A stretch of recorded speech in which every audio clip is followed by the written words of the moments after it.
Serial ये रिश्ता क्या कहलाता है में चल रहा है हाई वोल्टेज ड्रामा, जहां पर स्वर्णा ने चलाई रूही की घटिया साजिशों की रिकॉर्डिंग। जी हाँ दोस्तों, आने वाले एपिसोड में देखने को मिलने वाला है कि अब जो भाई स्वर्णा को पता है कि रूही जो है अपनी घटिया साजिशों से और अपनी हरकतों से बाज नहीं आएगी, वो अबीरा को धोखा जरूर देगी। और ऐसा ही कुछ स्वर्णा जब उससे मिलने पहुंचती है और यहाँ पर बर्थडे पार्टी में सारा खुलासा हो जाता है। रूही को वो देख लेती है कि बार बार किस तरह से वो अरमान को और दक्ष को और अपने आप को करीब लाने की कोशिश कर रही है और अबीरा को दूर रखने की कोशिश कर रही है। दक्ष को अरमान की फोटो दिखा दिखा कर कहती है हाँ यही है तुम्हारे पापा, और डाडा कहने की कोई जरूरत नहीं, जबकि अरमान उसे कह चुका है कि वो उसे डाडा कह के पुकारे।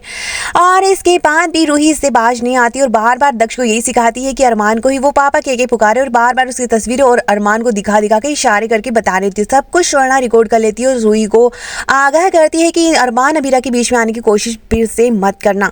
रूही एक बार के लिए डर जाती है, लेकिन स्वर्णा के आगाह करने के बावजूद भी रूही अपनी हरकतों से बाज नहीं आएगी। और ऐसा पल आएगा जब अबीरा और अरमान के रास्ते अलग होते दिखेंगे। अबीरा पूकी को लेकर अब यहाँ पर रूही की शर्त की वजह से अरमान को छोड़कर जा चुकी होती है और स्वर्णा यहाँ पर तोड़ती है चुप्पी और बताती है रूही का वो रिकॉर्डेड वीडियो, यानी कि जिसमें वो बार बार अरमान की तरफ इशारा करके दक्ष को बता रही थी कि यही तुम्हारे पापा है और अब तुम्हें इन्हें ही पापा कह के पुकारना होता है। तो देखने को मिलता है कि यहाँ पर जो स्वर्णा सबके सामने सच्चाई उगल देती है और यहाँ तक कि वो जो शर्त वाली जो पेपर्स होते हैं वो भी सबके सामने दिखाती है और कहती है कि ये रूही का किया धरा है, अबीरा ऐसे ही घर छोड़कर नहीं गई है, पूकी को लेकर नहीं भागी, इसके पीछे साजिश रची है इस रूही ने।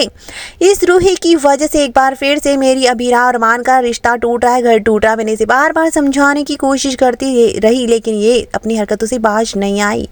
और इसी के साथ कहानी में आ जाएगा वो मोड़ जहां पर घर वालों के सामने फाइनली रूही का पर्दाफाश करेगी स्वर्णा। अब देखना दिलचस्प होगा अबीरा को अरमान कैसे ढूंढकर वापस लेकर आता है।